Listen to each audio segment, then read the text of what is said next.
Good evening, ladies and gentlemen. I'd like to welcome you to April 25th, 2023, the Planning Advisory Committee meeting for the town of Quispamsis. My name is Darren Bishop. I'm the vice chair. I'm sitting in for Darren Lamont, our chair, who is absent this evening. So I'd like to call for approval of the agenda. Can somebody please make a motion to approve the agenda? Mr. Goslin? So moved. Second, Brenda? So moved. Please vote.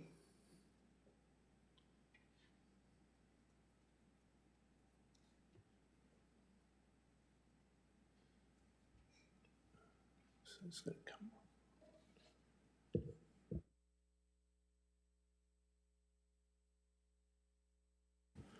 Motion approved. Next item is a disclosure of interest. Any disclosures of interest?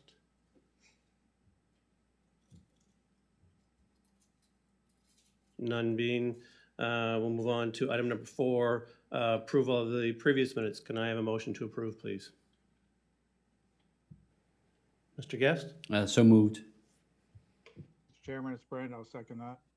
Brent, thank you. Mr. Preston, please vote on that.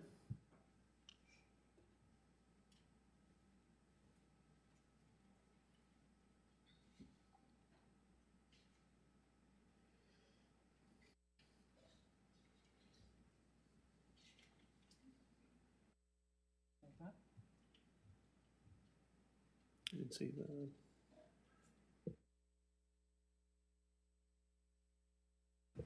Okay, motion carried. Next item of business, number 5, business from Rising Minutes. Can I have a motion to receive and file, please? Brenda? So moved.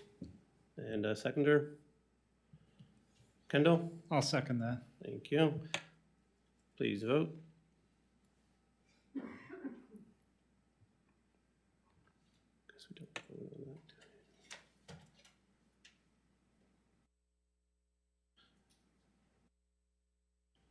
All right, motion carried. Item number 6, unfinished business. None being, move on to item number 7, new business. Item number 7 is 17 Matthews Drive, shed height. Can the applicant please address the podium? And basically the applicant is looking for request seeking approval to construct accessory buildings such that it has a building height 4.7 or 4.27 meters at 17 Matthews Drive, PID 300300993. And Jennifer, could you introduce that item for us? Thank you, Mr. Chair. As you said, this is a height variance that's being requested. Section 8G2A requires that an accessory building not be any higher than 3.65 meters. So a 0.62 meter variance to that section will be required to allow this project to proceed as presented. The gross floor area is just under the maximum of 23 square meters, coming in at 22.85 square meters. And we have reviewed this application against the wet area mapping tool that we use and had no concerns with that. And notices were sent to residents within 50 meters and no concerns have been received and staff have no concerns at this time. Okay, thank you. Can you state your name for the members, please? Okay, Emily, you received the same package that we did. Is there anything you'd like to add to it? No. Any members from PAC have any questions?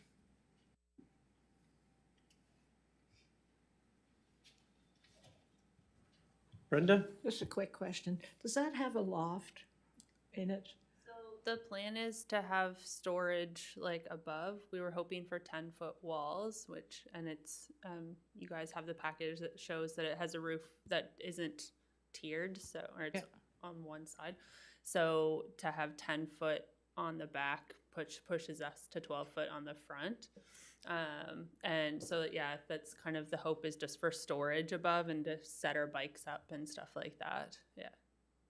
That's quite beautiful. Thank you. Any other questions? Is there anybody online or present who'd like to speak for or against this item? Is there anybody online or present who'd like to speak for or against this item? For the third and final time, is there anybody online or present who'd like to speak for or against this item? None being, would a member of PAC like to put a motion forward with terms and conditions, for or against with terms and conditions? Mr. Goslin? I'll put a motion forward to approve a 0.62 meter height variance from the town zoning bylaw 038, section 8G2A to allow for the construction of an accessory building at 17 Matthew Drive, PID number 300-30993. It should be subject to the following terms and conditions. The building shall not be used as a dwelling unit or for a business or for the keeping of livestock. 2, the exterior finish of the accessory building is to be cladding recognized by the National Building Code of Canada, current adopted edition, and a development permit is obtained prior to the construction. Thank you. Can I have a seconder? I'll second. Okay, Brent. Mr. Preston, thank you. Can we have a vote on that, please? Or is there any questions on the debate on that item? None being, can we please vote?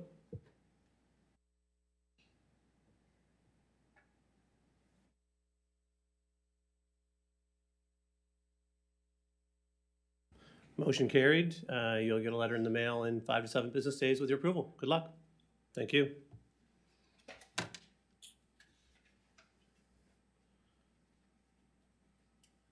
All right, next item, 3 Selkirk Drive. Shed setback and size, request seeking approval to locate an accessory building such that is setback 2 meters from the lot lines abutting Patched Dale and Brighton Crescent at 3 Selkirk Drive, PID 302-15719. Can the applicant please state their name for the record? Jane, yeah, Jennifer, can you introduce this for us? Thank you, Mr. Chair. The applicant is looking to erect a building such that it is set back 2 meters from the lot lines of Patchedale and Brighton Crescent. And as the diagram shows on the screen, that there is a shed currently in this location. They're seeking to remove this and rebuild a newer, larger shed. And with an area of 29.9 square meters, as I explained in the earlier application, the largest allowable size is 23 square meters for an accessory building. And so there would be the requirement for a 6.9 square meter variance for the size area. Now, in researching for this project, or for this paper, it came to my attention that this current building is located directly under power lines, and that there was no easement that was placed against those power lines by the Power Corporation at the time of subdivision. So we are recommending that the applicant write to MB Power and ask them where an appropriate location would be for the accessory building in relation to their wires. The reason being is that if the PAC, well, the reason being is that it's for safety, number one, as it could arc and be, you know, there's terrible things that could happen. But the other reason is that the applicant has indicated that if PAC isn't comfortable with it being that close to the 2 meter setback from the street line, she would wish that she's still seeking a variance. She wants it as close to that back corner as possible. And she's asking PAC to give consideration for any location closest to that back corner, which staff are confident we'll be able to get to once we get the letter from MB Power. So I'm going to recommend that we table this item until we do receive that information. Okay, thank you, Jennifer. Have you been in contact with MB Power? I have. You have? Because they get 5 days. Yes. Well, I guess with that, we probably should table this item till we get that letter. So if someone would like to make a motion to table to the next meeting.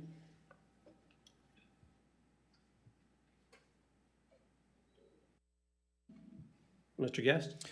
Thanks. I'd like to put forward the motion that the Planning Advisory Committee table our decision until such time as correspondence is received from MB Power concerning the request to erect an accessory building with a 2-meter setback from both street lines abutting Paschadale and Brighton Drive. Thank you. Can I have a seconder, please? Mr. Goslin? Second. May we please vote?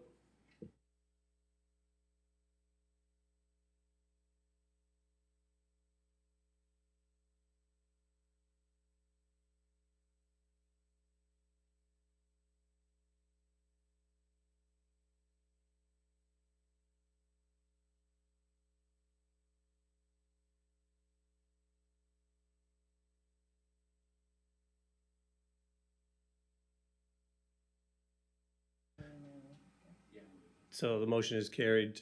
My apologies, but we do require that from you, so you can set it to come to the next PAC meeting. Okay, thank you.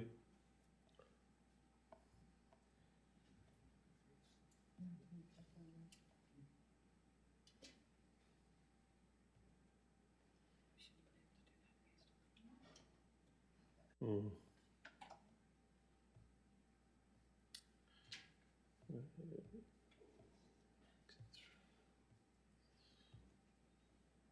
My agenda will be also.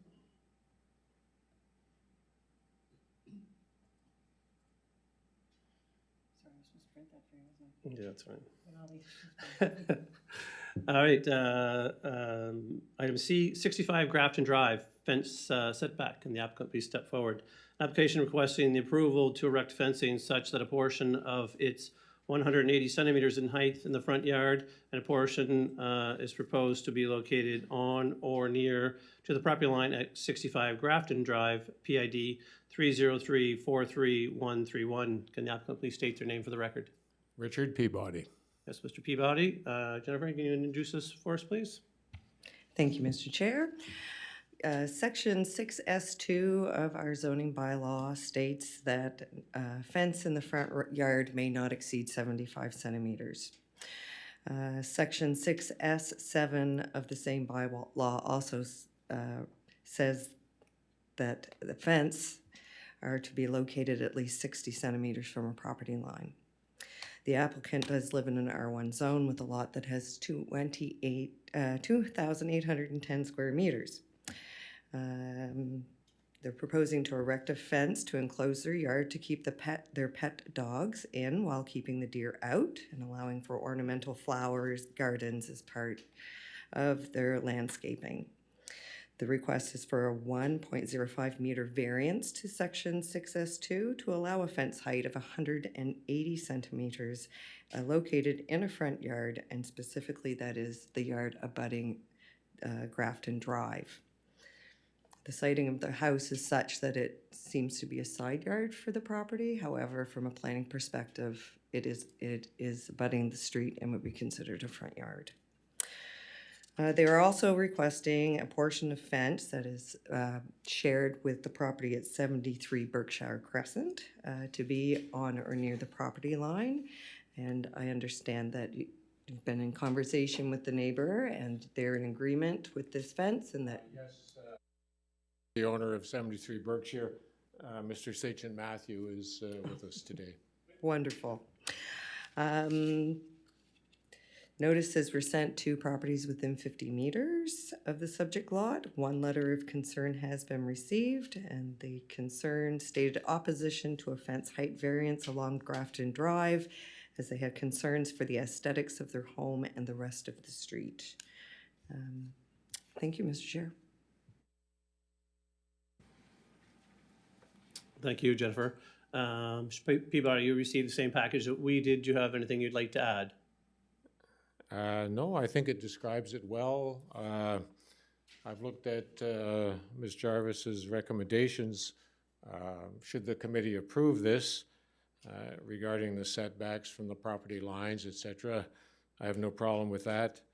I believe Mr. Matthews already submitted a letter stating that he's in agreement with the shared fence along the property line between 65 Grafton and 73 Berkshire. Mm-hmm. I looked at the notice of objection, and I did speak with Mr. Baxter about it. The notice objection states that it's an aesthetic concern, but I would respectfully submit that aesthetics is quite a subjective judgment, and one person's idea of an aesthetic may be different from another's.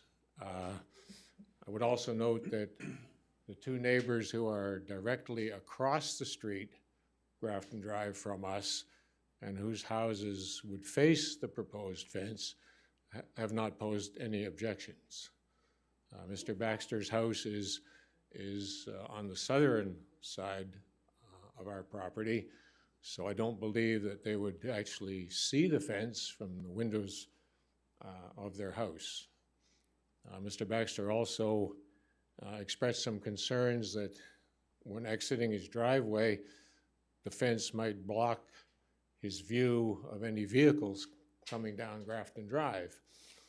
I did explain that it's not a solid fence, it's an ornamental fence with vertical bars, and really from almost any angle you would see right through the fence.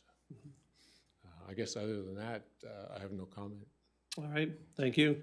I'm sorry, I should point out that I did go and look at the property on 20 Longwood Drive, which was referenced in the staff report, and the fence there is indeed very similar to what we were proposing. Okay, thank you. Do any members of PAC have any questions for the applicant?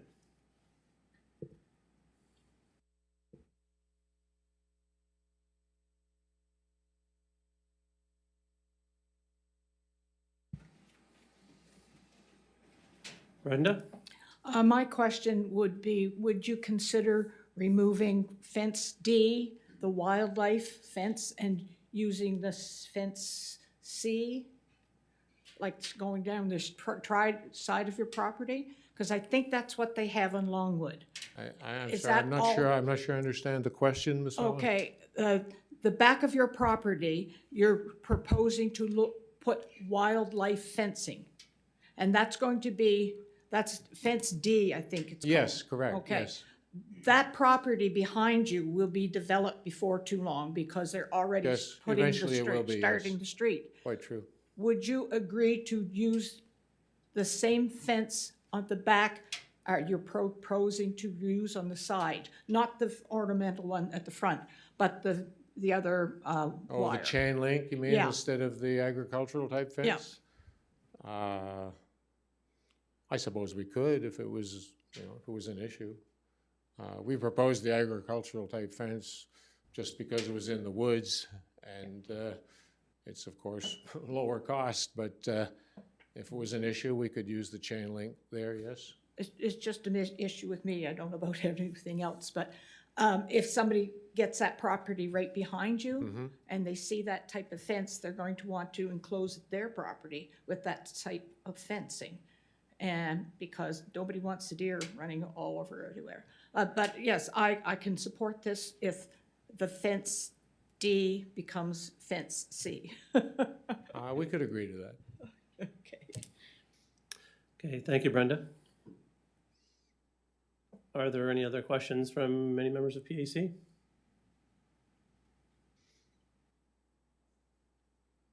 None being, is there anybody in the audience or online that would like to speak for or against this item? Yeah, Mr. Peabody, could you please have a seat? There's a person who would like to speak. Could you please state your name for the record? Christine Childs. Great, thank you, Christine. And whereabouts do you live? I live on 71 Grafton, just next to the empty lot. Great, thank you. I would also just like to start by adding that we did add a second letter to the town of Quispamsis with our further concerns, which I'll speak to right now. Hi, good evening. We have two major concerns here. The number one being safety. We have 2 young children, and there are many other children that live in the area. We are concerned that having a tall fence so close to the road line near our driveway will be a distraction and potentially restrict their line of sight in and out of our driveway, or vehicles seeing them or on their bikes walking to the bus stop, trick-or-treating, etc. The same goes for vehicles coming in and out of our driveway. Currently, the street is fairly quiet. However, once more construction gets completed and the road connects back to Queensberry Drive, it will become a lot busier with a lot more traffic. Ultimately, there's just nothing more important to us than safety.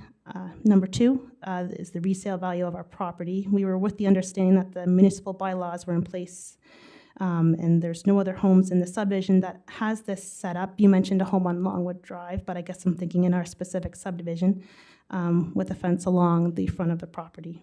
And that's all for now. Thank you. Thank you. Excuse me, Ms. Childs, can I just clarify something? You said you sent in a second letter.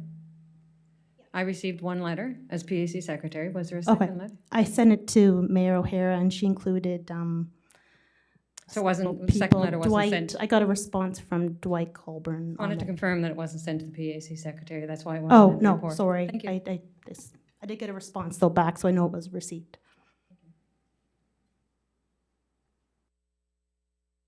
Any other questions or any other people like to speak for or against this item? Online or present? I'd like to say something. Yeah, well, you've already had your chance to speak, so Bodies can't speak anymore? your chance is over, if I'm not mistaken. She's the applicant? Yes. Dwight? Dwight?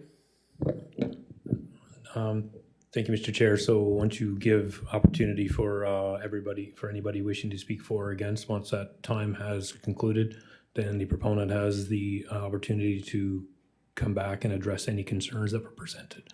Okay. So once we're done to asking for the third and final time, if there's anybody who would like to speak for or against this item in present person or online, none being, can the applicant please step up to the podium? Marilyn Peabody, 65 Grafton. We didn't know about the second objection. We didn't get that letter. My neighbor directly across the street at 63, their front faces our front. They are in a very expensive house, and they have put in $200,000 worth of landscaping.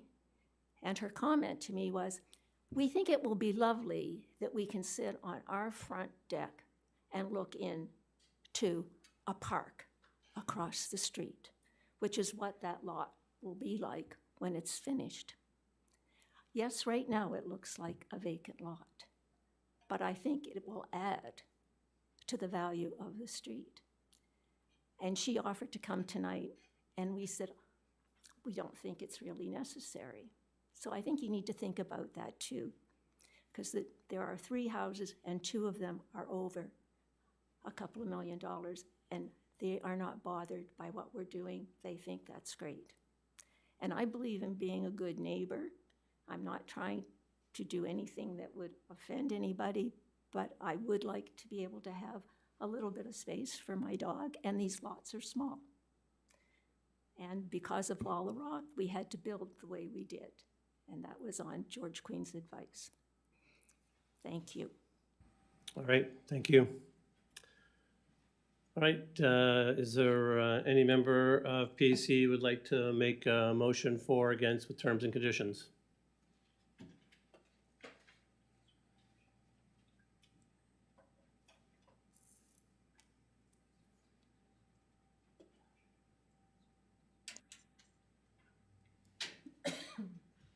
Mr. Chairman, I'll make the motion. Planning Advisory Committee approved the 1.05 meter height variance to section 6S2 of the town's zoning bylaw numbers 0 through 8 to allow a fence height in a front yard of 180 centimeters and a 0.6 meter setback variance to allow privacy fence to be erected just inside the property line abutting 73 Berkshire Crescent for 65 Grafton Drive, PID 303-343-131 with the following terms and conditions.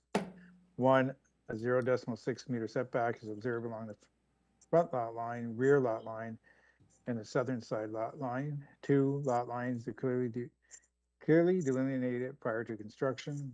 If the property pins are not identifiable, a professional surveyor licensed by the province of Brunswick be hired to locate and mark the property lines 3, a letter is received for town records from 73 Berkshire Crescent indicating that they're in favor of having fence A constructed on the shared property line of 65 Grafton Drive.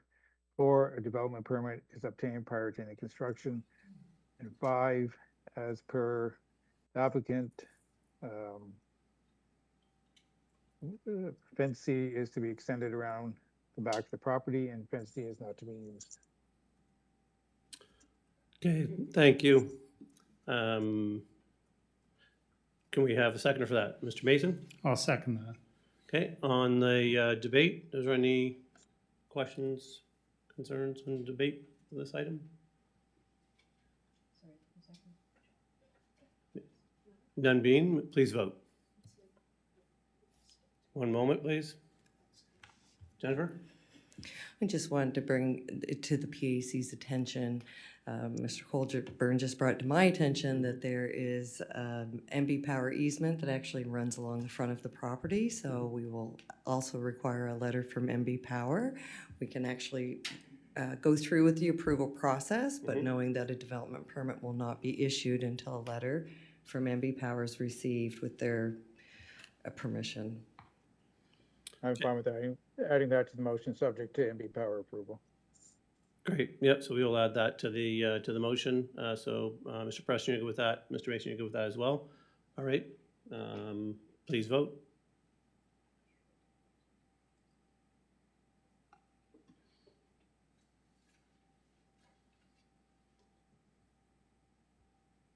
Motion carried.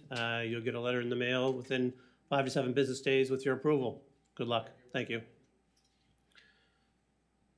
All right, next item, item 7D, 429 Goodall Point Road, discretionary use. The applicant is seeking approval to install a kitchen for the preparation and sale of takeout meals at 429 Goodall Point Road, PID 302-64790. May the applicant please step up to the podium and state your name. Thank you. And Jennifer, will you please introduce this item for us? Thank you, Mr. Chair. The applicant is seeking approval to establish a kitchen at 429 Gondola Point Road to serve takeout meals as a convenient service for their neighbors. They are located, their zoning is neighborhood commercial and the lot area is 3,042 square meters. They would like to install the kitchen in the convenience store. A takeout restaurant is not a permitted use in neighborhood commercial. Therefore, we would like PAC to look at this as a similar to or compatible with.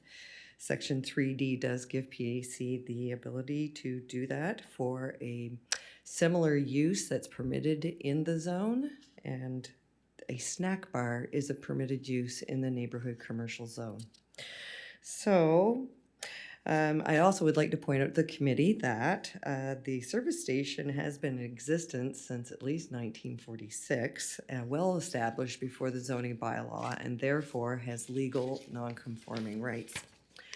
Now, with legal non-conforming rights, there are provisions in the bylaw, and it states that except as required by statute, bylaw, regulation, a person shall not enlarge, add to, or structurally alter a building containing a non-conforming use. While the additions, the only thing that is going to happen are 2 partition walls are being erected. It has nothing to do with the structure. It's not an enlargement or an expansion. So they do meet that, that section of the bylaw. I've also advised that Justice and Public Safety will need to be contacted as they issue the permits for this type of operation. And they're very well aware and have begun the process. And of course, we would need to have all of that notification back before we could provide any development permits. We've sent the notification off to properties within 100 meters, and we received no concerns, and staff have no concerns at this time. Great, thank you very much. So you received the same package that we did. Is there anything you'd like to add to the package information? No? Great. Is there any questions from members of PAC?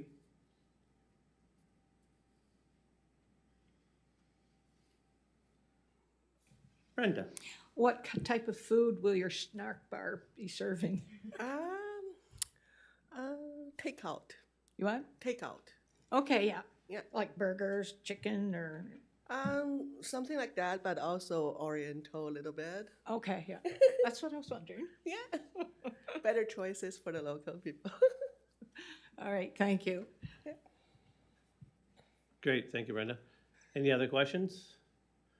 Is there anybody present or online that would like to speak for or against this item?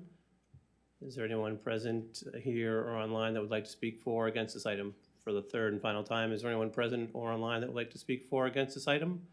None being, would a member of PAC like to put a motion forward with terms and conditions for or against this, this item?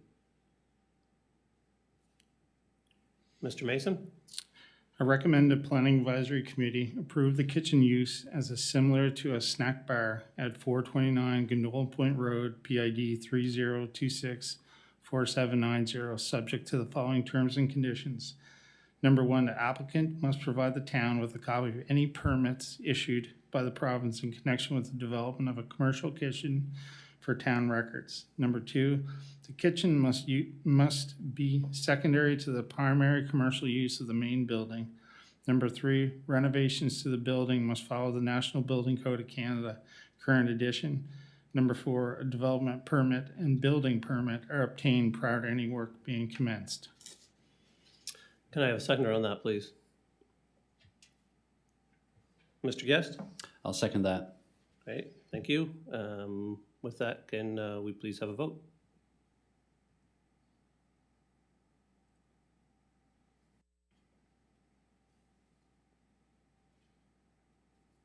Motion carried. Within 5 to 7 business days, you'll have a letter in the mail. Good luck with your new venture. Thank you. All right, item 7E, Country View Estates Subdivision 6A, tentative subdivision plan, PID 252866, Schooner Point Development. Would the applicant please come to the podium, state your name?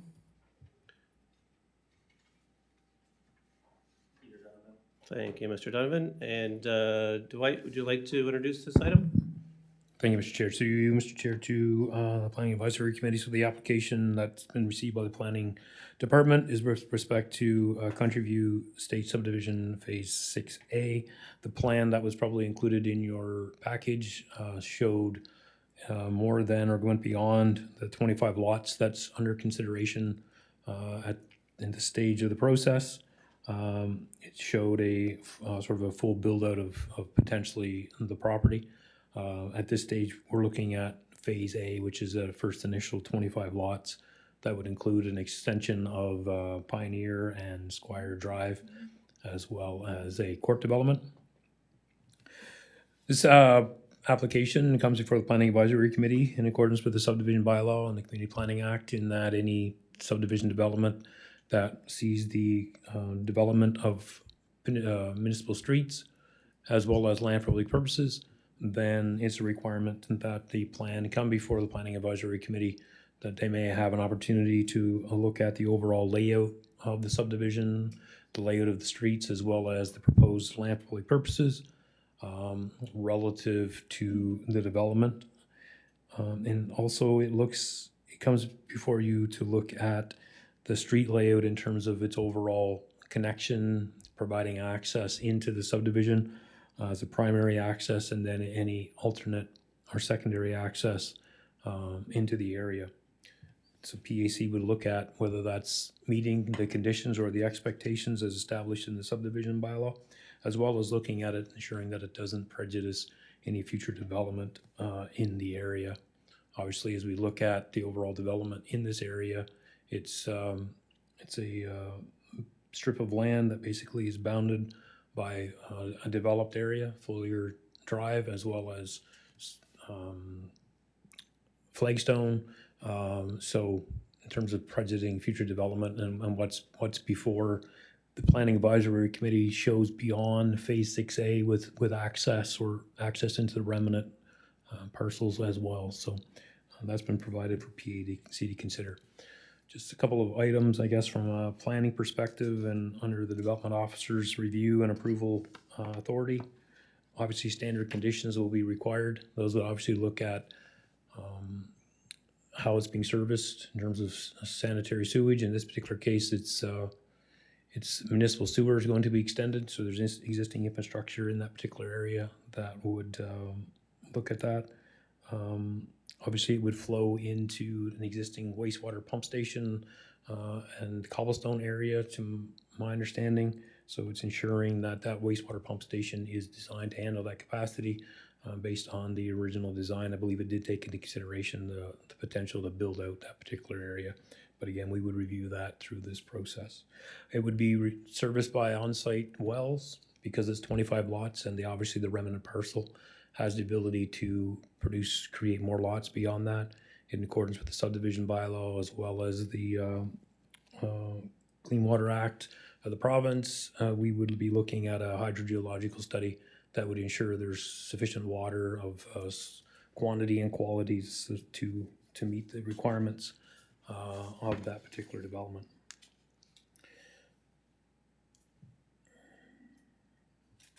Land for public purposes. The land for public purposes is proposed. It does meet the minimum requirements in terms of land dedication. It will be used in terms of stormwater management. We did reach out to our various departments.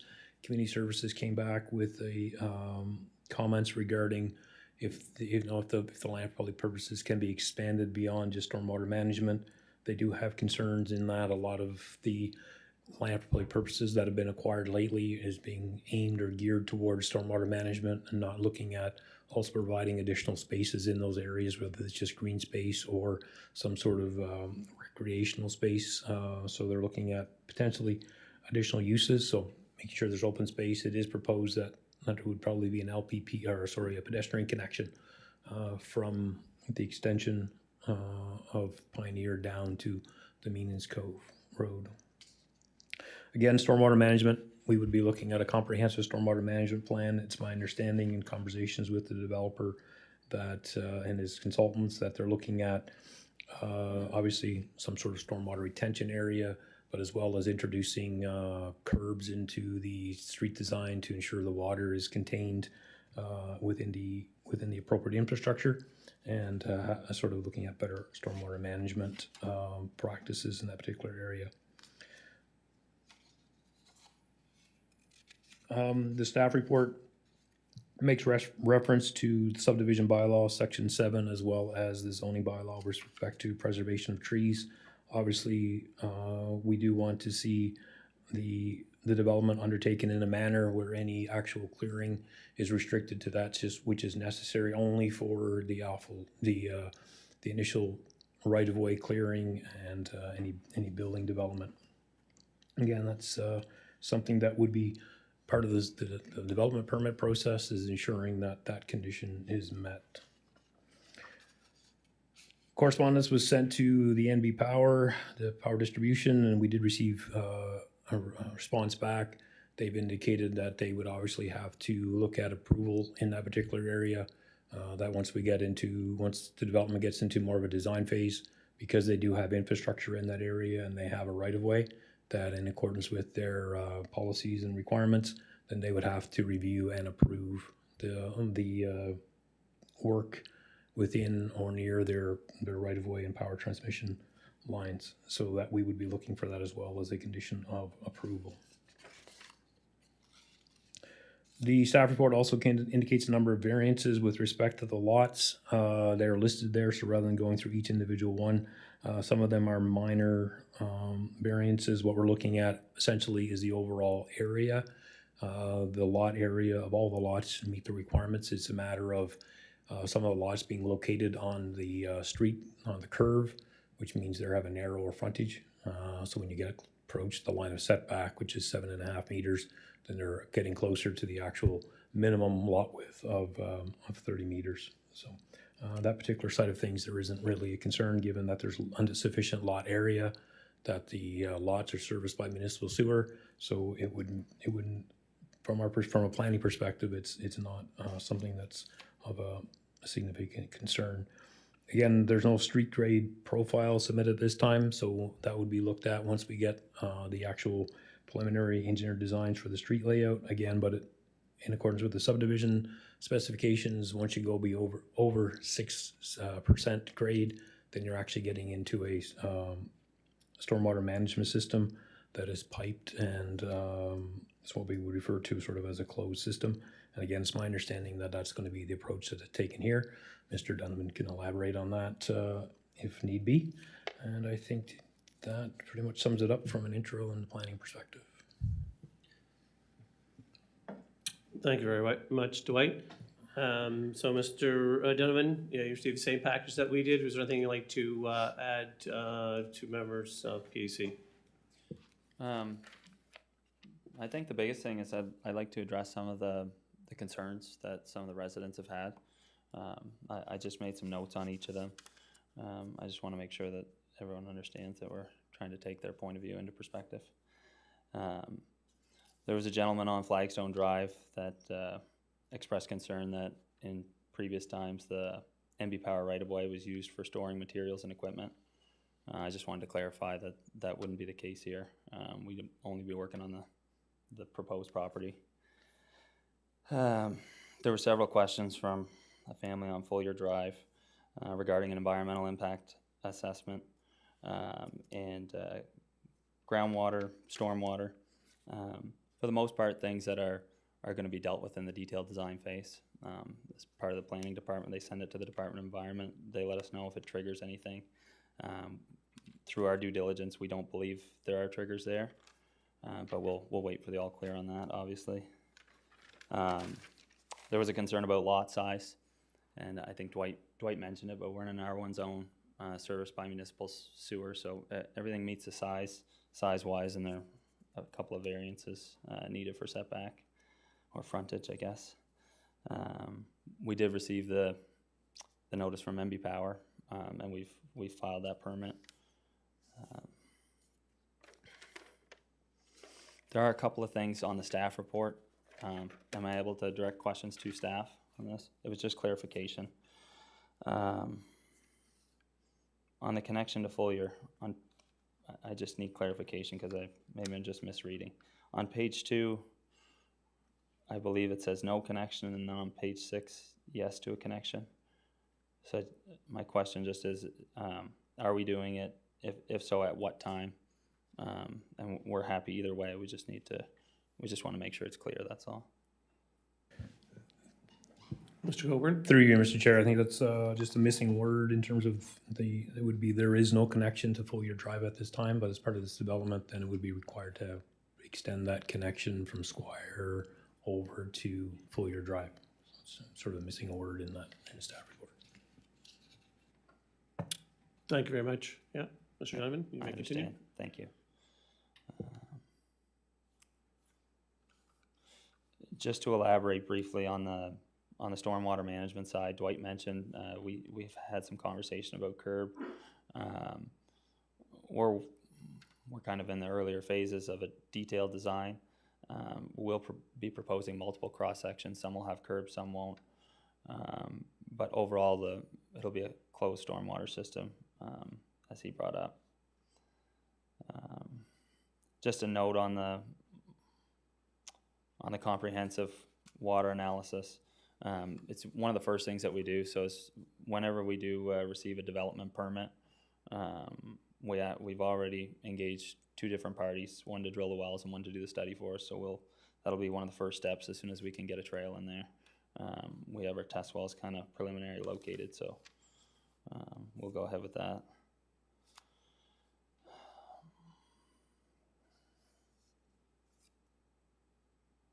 I think that's it for me. Happy to answer any questions. Thank you. Great. Thank you, Mr. Donovan. Is there any questions for Mr. Donovan from members of PAC?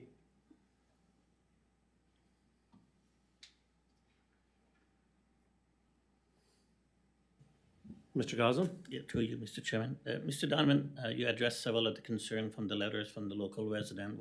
Thank you very much. One that you have not answered or provide comments is about the work that it was not completed from the previous development. And would you elaborate a little bit on this? Would you explain to us what your thoughts are? I'm assuming you saw the letter. Am I correct to say that? Sorry, say again? You saw that letter? Yes. Okay, Yeah. so, excuse me, could you elaborate a little bit on this and what your plans are about finishing the work that wasn't completed from the first development, please? Absolutely. So I apologize. The reason I didn't address it was Violet had sent an email saying that the people had contacted staff to remove the letter, but at that time, the staff report had already been out. So there was a misunderstanding regarding their final inspection on their home, which we provided them the information that it was completed in 2021. They also had some concerns about so this is on Flagstone Drive. We've had a couple of callbacks for some of the stormwater off the streets through the winter times not finding its way to the catch basins appropriately.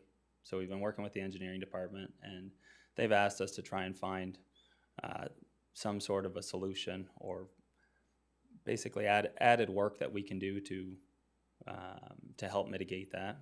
The biggest issue is that the street's very steep. The cross slope of the road's not as much as the incline of the hill. So when there's snowbanks and ice in the wintertime, the water's running straight down the road. And then when it gets off the road, it washes the shoulders out and makes a mess. So what we're working with our consultants to come up with a solution. Some suggestions from town staff have potentially been to use heavier material in the shoulders, such as R5 riprap, and a combination of other granular material. Also the potential to add, what's an appropriate way to call them? Basically an asphalt swale from the shoulder of the road that gets right down into a catch basin, sort of a bowl around it. There are things that we're considering. So we did the final coat of asphalt this past year. We were lucky this winter with some of the damage that there was no actual damage to the asphalt. It was shoulders only. But certainly in this construction season, we're going to take care of that. It's kind of part of our final acceptance. It's still under bond and stuff like that. So we want to get that off the books this year anyway. So you're welcome. Dwight, you have a comment? Thank you, Mr. Chair. Just through you to Mr. Goslin, and just to build on what Mr. Donovan has commented on, and his last comments regarding that particular development is still under development agreement, so it's still subject to those obligations and final acceptance of council through a resolution, which means there has to be a staff report from the engineering department to council identifying at that stage that all the obligations of the development agreement have been met. Any deficiencies have been addressed. So if there are deficiencies, then the appropriate actions of the developer must be taken, which Mr.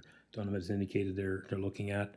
And once those deficiencies are addressed, then there has to be a period to make sure that the actions that have been taken are actually working.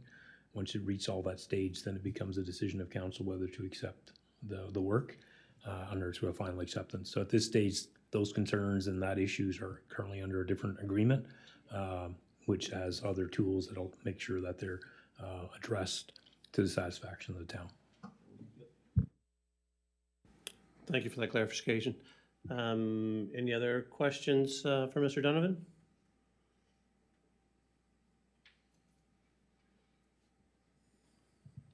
Brenda? The Jade Court, there are two lots. Are they going to, the houses come on from Pioneer or Jade Court? I know you have of 25 lots, potentially 18 need a variance for the size of the front. So the two that you're asking a question on, they're the ones that are on the corners of Pioneer and Jade Court? Yeah. Because I guess you're... The 13 and 18? Yeah, are they coming in from Jade Court or from Pioneer? So the way we typically locate the houses on these are, we look, one, the house has to fit, but we typically try and do it through elevation. So lot 18, we would try and put so Pioneer Avenue is going to go uphill towards Squire. So lot 18, we would try and put the driveway closer to that lot line between lot 18 and lot 19, because that's the uppermost point of the driveway. or uppermost point of the land. So basically your driveway would be the highest point. Everything would flow away from that. And then lot 13, the same thing would be said, but it would be from Jade Court. So one of those I think I would try and put on lot 18, the other lot 13. Those are the most typical types of houses we build. That's how I would do them. If someone approached us and wanted something different on lot 18, like for instance a garage in the basement, then in that case lot 18 I would try and put off of Jade Court. But it's, usually we do a lot by lot basis, and it's typically has to do with the elevation of the lot. And I look at these and I'm thinking, okay, there's so many homes where I know we're cramming onto the lots, giving all the variances on the front properties because they don't meet the 30 meters. And to me, should be a way to maybe give up a lot to make that better. I see these and it's scary because every one of those is a hole in the ground with water. So lots 13 and 18, please correct me if I'm wrong, Dwight, those don't require setback variances. It's lots such as 14, 15, 16, and 17. Am I correct? This sounds to be not 1, 2, 3, 4, 5, 6 will need a variance on the front. And maybe 13, 14, 15, 16, 17, maybe 18. And lot 21, 20, 21, 40, and 39. So to me, that's potentially 18 of 25 lots are going to need a variance. For frontage. Yeah. So on the opposite, like for instance, on the opposite side of the road, lot 12, because it's on the other side of the curve, it has over double the frontage that the lots on the opposite, or like that the bylaw requires. For us, it's a matter if that was a situation where we needed to put one last lot to do it, it's possible. Staff hasn't seemed to have an issue with that part because the overall size is met, and then at the setback line, which is 7.5 meters for the house. I know the overall size is met. It's the frontage. Okay. Anyway, as I said, I look these and I know how many more can potentially go in there, and you drove it up there and a lot of trees have disappeared in that whole hillside. And so I understand why people are concerned because the water's coming down fast and not absorbing as much because the asphalt in the houses and stuff like that, and it runs down the hill. So I can sympathize with these people that feel that it's too much. Anyway, just saying, that's just my opinion. Thank you, Brenda. Any other questions for Mr. Donovan?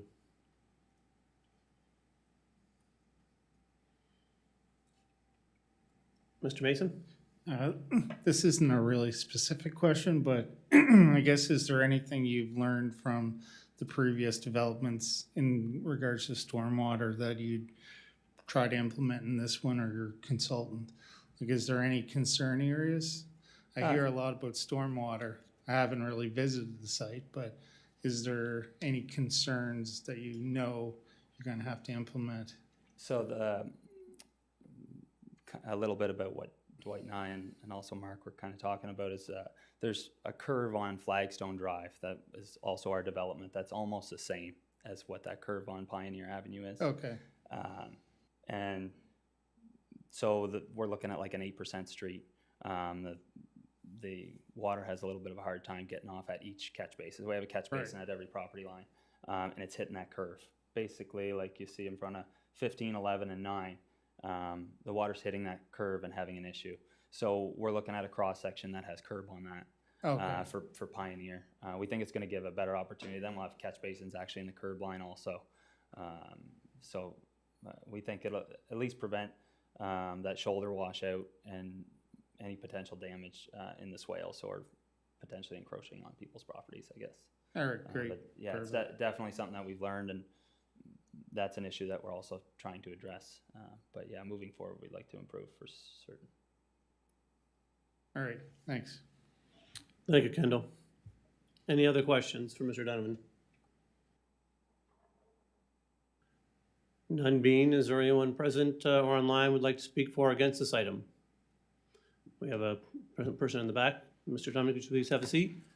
Please approach the podium and state your name for the record, please. Good evening, Adam Russell. We live on 9 Fuller Drive. Okay, thank you. So I apologize for not sending in an email, I was away. So I just received the notice, so I thought I'd come and see you all tonight. Some of the concerns I have, a lot of them you already addressed, environmental assessment. What about like the animals? I know our lot and I know the 2 lots in front of ours are very wet. And we have issues with a lot of water, a lot of groundwater. If we start cutting out a ton more trees, where's the water gonna go? The main road, they tore it apart all last summer to capture all the storm water going, and half it washed out this spring. It's quite a concern. I talked to a few of my neighbors across from us. Obviously, we're not against the new subdivision. Could talk to a few of the neighbors, and they're concerned about the amount of houses back there, right? There's just a lot. Like one neighbor right across, he said, well, there'd be 3 houses jammed behind mine. He said, I bought a 1-acre lot for privacy and trees, and now all the trees are gonna be gone, right? Well, I have a question for you. Someone had mentioned about 25 lots going in instead of 59. Was that the original proposal, or? That's this phase. That's this phase? Okay. So, my other concern is the right-of-way going to Fuller Drive. I think that's gonna create a lot more traffic in our neighborhood. I mean, it's nice and quiet. There's lots of kids running up and down the street, lots of bicycles, lots of dogs. So I was kind of wondering if they could take Pioneer down to Meehan's Cove and make an entrance down right to Meehan's Cove Road, bring the traffic to the main road rather than through another subdivision. I don't disagree with moving ahead, right? Mr. Donovan's done a wonderful job. He actually built a house for me. I lived on Hearthstone Drive. And we had kind of well water issues up there, but it is on top of the hill, right? We don't have well water issues on Fuller, but we do have groundwater issues. There's a ton of water. My one neighbor actually had to build a French drain to try to channel some of the water away from his property so that it wouldn't wash away his driveway. And it has actually gone across the road. So there's just some concern there, and I just wanted to come and voice my concerns and see what you people had to say. No, we appreciate your comments, yeah. And again, a lot of these things are addressed in the developer's agreement, engineering report, stormwater, so they are addressed with the engineering, of the subdivision with Mr. Donovan's, engineers and also with the town. Yep. Okay. Thank you. Mr. Donovan, any comments on? Are we able to pull up contour, Dwight, or Chrissy? even hillshade?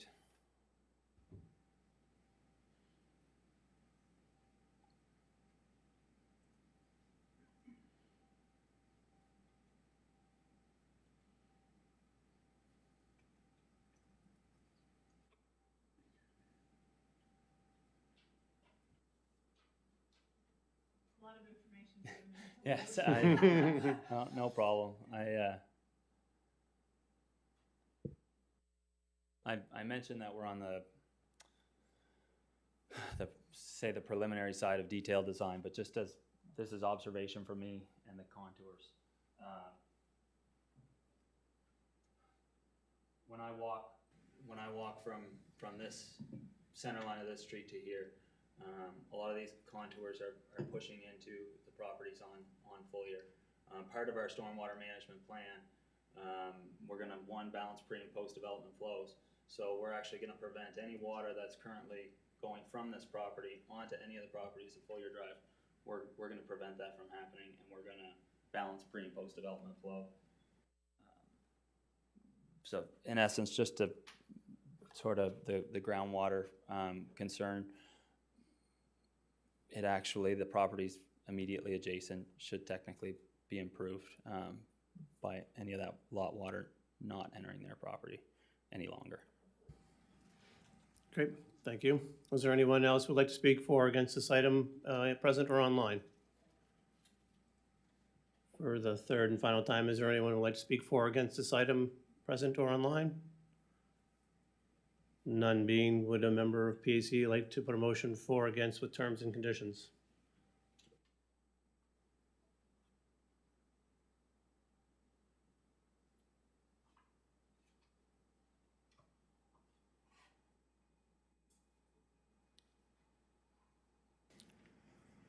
Mr. Mason. I recommend the Planning Advisory Committee approve the Country View Estates Phase 6 tentative plan with the following recommendations. Number one, the acceptance of the street layout and design for Phase 6A, including the request for the development of future street portion connecting Squire Drive to Fuller Drive, the connection from Squire to Flagstone to the south, and the connection of Pioneer to Flagstone via PID 303384448.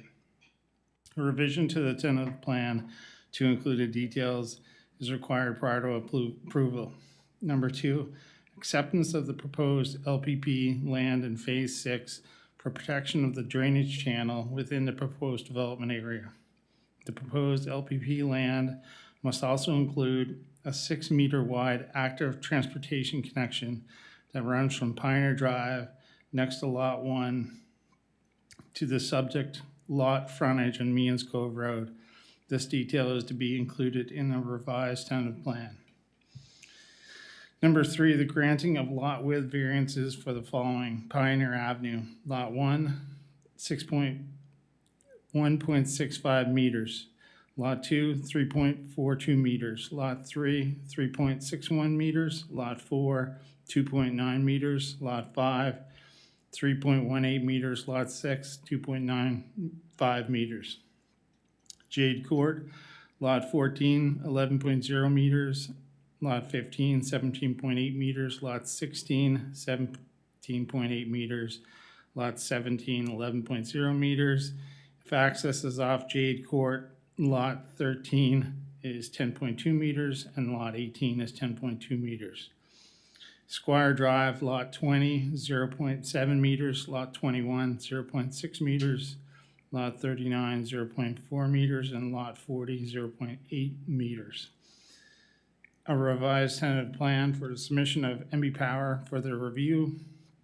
The revised plan must include proposed utility easements for each lot and include all the developers, officers' conditions of approval.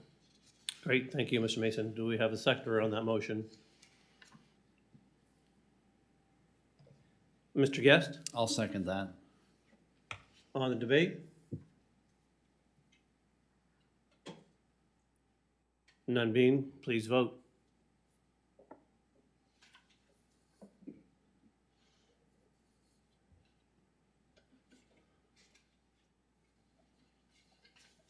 Motion carried, 5-1. Mr. Donovan, you'll have a letter in the mail within 5 to 7 business days. Good day, good luck with your project. Thanks so much. Thank you.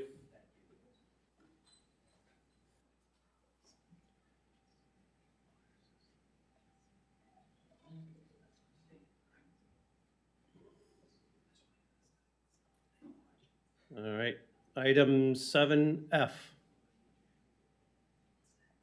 Gold Rush Drive Extension Tentative Subdivision Plan, PID 248716, Atlantic Precast Concrete Limited, tentative approval expiry. Could the applicant please come to the podium and state their name? Mr. Chairman and committee members, Ken Prosser. Mr. Prosser, thank you. And do Dwight, would you have some comments on this, introduce this item? Thank you, Mr. Chair, through you to Planning Advisory Committee. So this, as noted in my staff report, this particular subdivision development came before the PAC just over a year ago. The tentative approval as it expired or lapsed within that time period. There was no registration of a final subdivision plan registering the lots or any portion of that tentative plan, which means it needs to go back and go through the process of reapproval, if you will. So a lot of the previous conditions are still applicable with respect to some of the variances that were granted that seen a reduction in the street right-of-way. That was with the intent of pulling the lots forward as the area was and is subject to an EIA. The EIA has been obviously reapproved or supported under the previous conditions. So the variance with respect to the street area, street width is still in place. The development overall is 10 lots, which means I believe an abbreviated study is required. The land for public purposes is being met through land dedication, which is in excess, I think, of 49% of the overall lot area that's being dedicated for land for public purposes. This is obviously as part of the stormwater management plan. The stormwater management system will see open ditches as well as culverts. With a gentle, I think the actual street grade is in the order of about 5%. So it falls within that specification in terms of open ditches and culverts. So the water will basically be conveyed through the open ditches, through the culverts, down to a stormwater management easement, or local government services easement for stormwater management purposes, between lots 1 and an existing lot, 70 something there, I believe.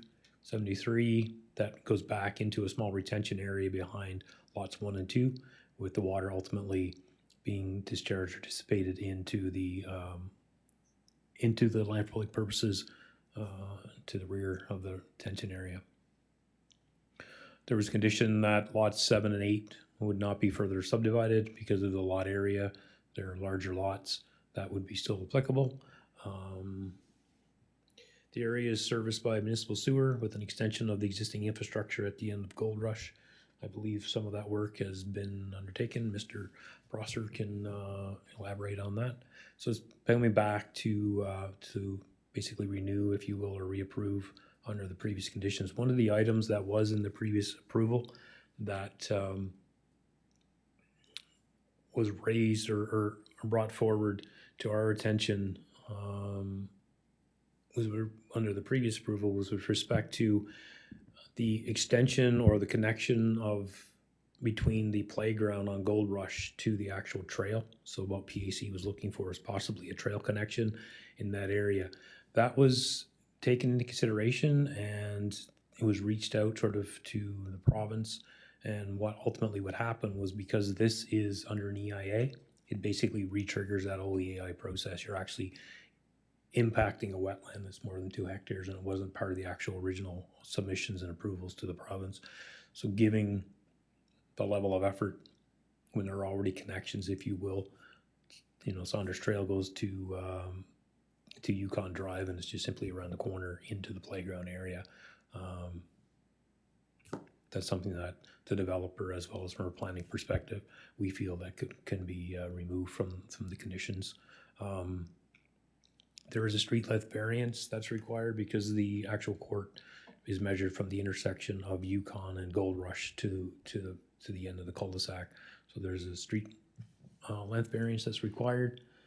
One of the items that is in my staff report, I'm just looking at PAC in terms of with the granting of a variance for street length, is there some other compensation or something that PAC would be looking for, or are they simply granting the variance, recognizing the constraints in the area with respect to providing alternate access? The subdivision bylaw requires that if you have a cul-de-sac or cul-de-sac length that's more than 183 meters, PAC can extend it, I believe, up to 225 if an alternate access is provided. Previous revisions or previous versions of this development looked at a connection from Alderbrook to the back of Gold Rush. But again, because of the constraints and impacts that would have on the wetland area, it was basically struck from the original design, and we are with the version that we have today. So that's sort of the only item that I'm really looking for clarification on, with respect to if there's any other sort of items or compensation that PAC would be looking for with respect to the street length variance, or are they simply saying, given the constraints, that they are okay with this particular item? There is opportunities, there may be an opportunity with a sort of a different related project that can be explored, basically with respect to protecting the wetlands in this particular area.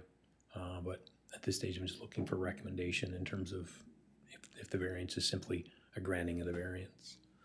I think that introduces it. Open to any questions. Great, thank you, Mr. Coburn. Mr. Prosser, you've received the same package that we did. Do you have anything you'd like to add or any comments on your proposal? I did receive the same package, and I just did want to apologize to you folks for your time, because you did approve it last year and I didn't get it done because I was too busy. And I'm ready to go. We've got the engineering done, the water, everything's all approved, and I've got all the materials there and I'm ready to go. Thank you very much. Perfect, thank you. Is there any questions for Mr. Prosser from PAC?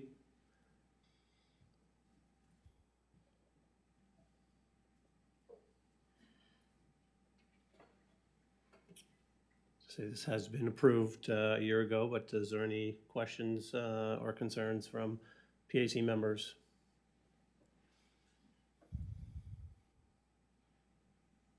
None being, I'll ask, is there anybody present or online that would like to speak for or against this item? Is there anyone present or online that would like to speak on this item? Is there anyone present or online who would like to speak on this item? Hearing none, excuse me, would a member of PAC like to put a motion for or against with terms and conditions?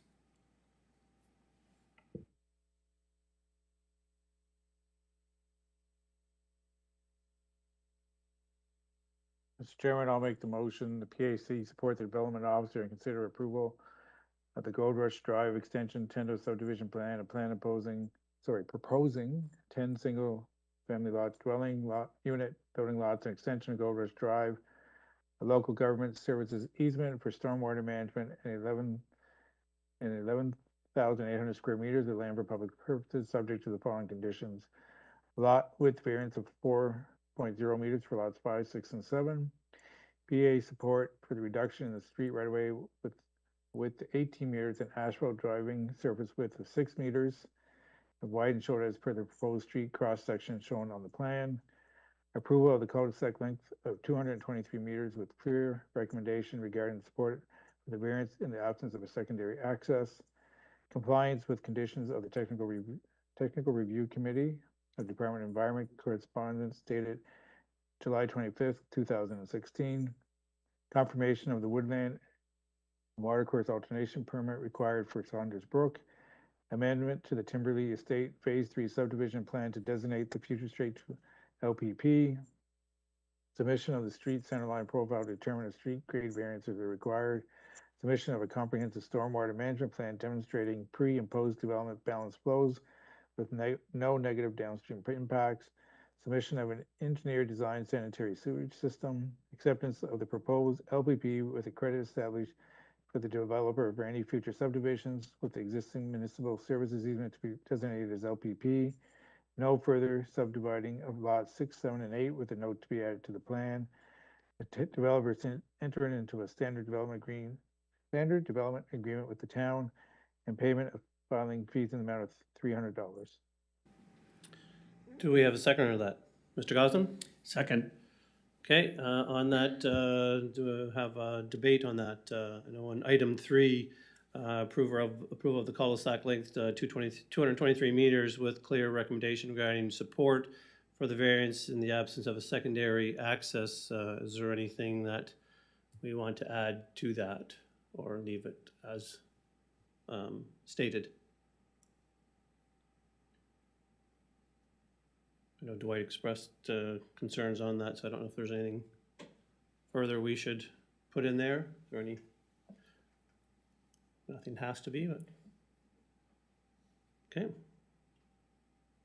Hearing none, please vote.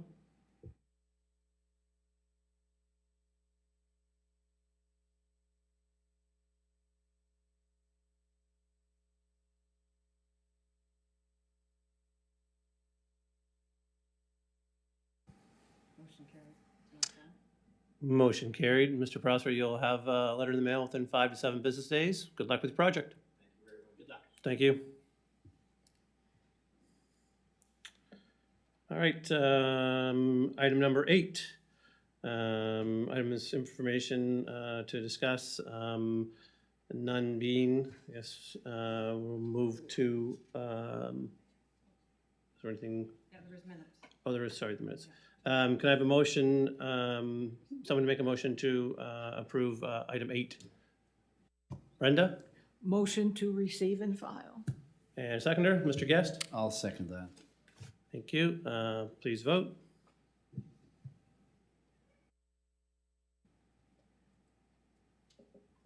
Motion carried. Item 9, adjournment. Can I please have a motion to adjourn? Mr. Goslin, Vice Chair? So move. Thank you. Seconder? Brenda? I'll second that. Thank you. Meeting adjourned.